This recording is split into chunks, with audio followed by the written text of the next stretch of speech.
चंबा में नवनियुक्त मुख्य चिकित्सा अधिकारी डॉक्टर कपिल शर्मा ने पदभार संभाल लिया है। इस दौरान चंबा हलचल द्वारा उनसे चंबा में कोरोना की स्थिति पर चर्चा की गई। इस दौरान उन्होंने बताया कि कोरोना के मामले बढ़ रहे हैं और हम सबको सतर्क रहने की आवश्यकता है। उन्होंने कहा कि सभी लोग इस दौरान जब भी घर से बाहर निकले तो 3 लेयर मास्क के साथ कपड़े के मास्क यानी डबल मास्क का प्रयोग करें ताकि सभी कोरोना वायरस से 100% सुरक्षित रह सके। वहीं उन्होंने कहा कि कोरोना के मामलों को देखते हुए डाइट सरू में एक बार फिर से DCHC को शुरू किया जा रहा है। वहीं उन्होंने बताया कि जिला में वैक्सीन सेशन को भी बढ़ाया जा रहा है ताकि सभी को कोरोना की वैक्सीन लगाई जा सके। और स्थिति जो कोविड की है बहुत गंभीर है। मेरे से पहले जो CMO साहब डॉक्टर गुलेरी थे, उन्होंने बहुत अच्छे एफर्ट्स करके यहाँ बहुत बिल्डअप किया था। मैं कोशिश करूँगा कि जो उन्होंने सेटअप किया था उसको आगे लेके जाऊँ। और पर अब चैलेंज बहुत ज़्यादा है, तो हमें और मेरी टीम को जो एक्स्ट्रा मेहनत करनी पड़ेगी, क्योंकि जैसे केसेस बढ़ रहे हैं, हमारे संसाधन जो सीमित हैं, पर फिर भी हम पूरी कोशिश करेंगे कि प्रशासन के सहयोग से कि हर किसी को जो भी सुविधा प्रोवाइड कराई जा सके वो हम करा दें। और जैसे एक वर्ड और बोलना चाहूँगा कि मैं यहाँ का ही रहने वाला हूँ और मेरा इस जगह से बहुत पुराना मेरा जन्मभूमि भी है। तो मेरी कोशिश ये रहेगी कि अब 2 या 3 साल की मेरी जॉब बची है, तो मैं अपने लोगों की जितनी मेरे में दम है सेवा कर सकूं। बाकी ऊपर वाले की जो मर्जी है कि मेरे को और आप लोगों को भी बताना चाहूँगा कि कोशिश मैं अपनी तरफ से पूरी करूँगा। बाकी रिज़ल्ट तो बाद में ही है। पर नंबर ऑफ केसेस बढ़े हैं, उनको व्यवस्था को हैंडल करने के लिए सब क्या किया जा रहा है? ये एक तो जो नया वायरस आया, एक तो वे संक्रमित बहुत ज़्यादा करता, दूसरा लोगों का जो बिहेवियर कोविड के प्रति अब बहुत लापरवाह हो गया है। अब जैसे कि मैंने देखा कि मतलब लोग जो है ना मास्क भी नहीं डालते हैं, कोविड प्रोटोकॉल्स कोई फॉलो नहीं करता है। शादियां धड़ल्ले से हो रही हैं, लोग 10 की परमिशन लेते हैं, 40 बंदे या 50 बंदे घुसे होते हैं, 50 की लेते हैं तो 200 बंदे घुसे होते हैं। तो सबसे ज़्यादा ज़रूरी चीज़ है कि भीड़ जो है ना कम की जाए, जहाँ भी हो, चाहे वो शादी में हो, चाहे बस स्टैंड्स पे हो, चाहे कहीं भी हो।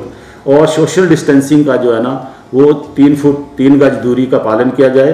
और अब तो मास्क सिंगल नहीं, डबल मास्क जो है, जब भी आप भीड़ भाड़ क्षेत्र में जाएं या ट्रैवलिंग या कुछ ऐसे जाएं, तो आप जो है ना डबल मास्क जो है ना पहन के जाएं। अंदर जो है 3 लेयर सर्जिकल मास्क और बाहर जो है आप चाहे कपड़े का मास्क लगा के चल सकते हैं। इससे जो है 100% प्रोटेक्शन आपको मिलेगी। दूसरा, जैसा कि वैक्सीनेशन का सवाल है, तो लोगों को ये भ्रम है कि हमने वैक्सीनेशन करवा लिया, हमें अब कोविड कुछ नहीं कहेगा। वैक्सीनेशन आपने कंप्लीट कर लिया है तो उसके 2 डोज कंप्लीट करने के 15 दिन बाद आपकी जो एंटीबॉडीज बनती है, इम्यूनिटी बनती है। और वो इम्यूनिटी आपको कोविड से पॉजिटिव होने से नहीं बचाती, संक्रमित होने से नहीं बचाती। वो आपको बचाती है कि अगर आपको बाई चांस आप संक्रमित हो भी जाएं तो आपको सीरियस इलनेस नहीं होगी, आपको अस्पताल में भर्ती नहीं होना पड़ेगा। बाकी आप संक्रमित हैं तो दूसरों को भी संक्रमित कर सकते हैं। तो कोविड अप्रोप्रिएट बिहेवियर जिसको बोलते हैं, mask, social distancing, hand washing, जब तक ये नहीं करेंगे तब तक हम इस बीमारी से निजात नहीं पा सकते। तो इसलिए हमें जो है ना, चाहे वैक्सीनेशन ली है चाहे नहीं ली है, कोविड जो नियम है उनका पालन करना चाहिए। और कुछ जगह मैं देख रहा हूँ, कुछ जगह तो लोग बहुत वैक्सीनेशन करवाने आ रहे हैं, कुछ लोग अभी भी झिझक रहे हैं। तो ये सुनिश्चित है कि ये जो वैक्सीन है ये कम्प्लीटली सेफ है, इसका कोई भी साइड इफेक्ट नहीं है। जो ये बोलते हैं जी बुखार आया, ये साइड इफेक्ट नहीं होता। जैसे आप टेटनस का इंजेक्शन लगाते हो तो वो अगले दिन हल्का सा बुखार या दर्द होती है, तो इसका मतलब ये पोटेंट वैक्सीन है। तो अगर कोई भी सिम्टम, कोई भी आपको बुखार नहीं आता तो फिर उसका वैक्सीन लगाने का मतलब नहीं हुआ, तो 1 आधे दिन में सबसाइड हो जाते हैं।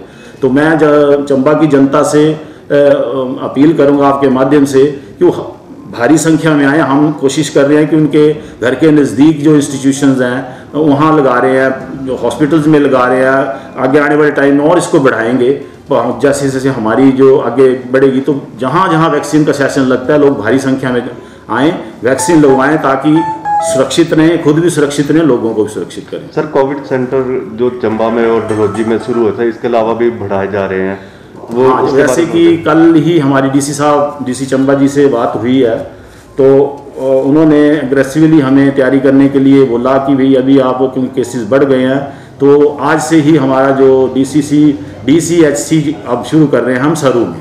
डाइट सेंटर सरों में, और उसमें ऑक्सीजन अवेलेबिलिटी के साथ वो शुरू होगा। और नियर फ्यूचर में हम और भी कुछ जगह चिन्हित की हुई हैं, जैसे ज़रूरत पड़ेगी वहाँ भी हम जो है DCHC बढ़ा सकेंगे। सर 1 मई से 18 वर्ष से ऊपर के सभी लोगों को वैक्सीनेशन होगा, तो बड़ी भीड़ बढ़ने की उम्मीद है, उसको लेकर विभाग की ओर से क्या रणनीति रहेगी सर? उसमें अभी तो जो है गाइडलाइंस तो है कि अभी रजिस्ट्रेशन शायद शुरू हुआ है, तो उसके बाद नेचुरली भीड़ तो बढ़ेगी, पर हम कोशिश करेंगे कि वैक्सीन सेशन बढ़ाएं। और उसमें जो मेरे ख्याल से अभी तक जो सुनने में आया या भी जो मेरी भी नॉलेज में है कि एक दिन हम करेंगे 45+ की वैक्सीनेशन, और उसी जगह पे सिर्फ उन्हीं और अगले दिन जो है वो 18 to 45 के लगेंगे, ताकि सारे इकट्ठे ना आए।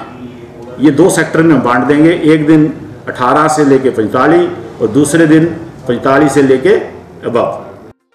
हिमाचल प्रदेश और चंबा जिला से जुड़ी विभिन्न जानकारियों को जानने के लिए देखते रहिए चंबा हलचल का YouTube चैनल और Facebook पेज। हमारे साथ जुड़े रहने के लिए हमारे YouTube चैनल को सब्सक्राइब करें और Facebook पेज और वीडियो को जरूर लाइक करें। धन्यवाद।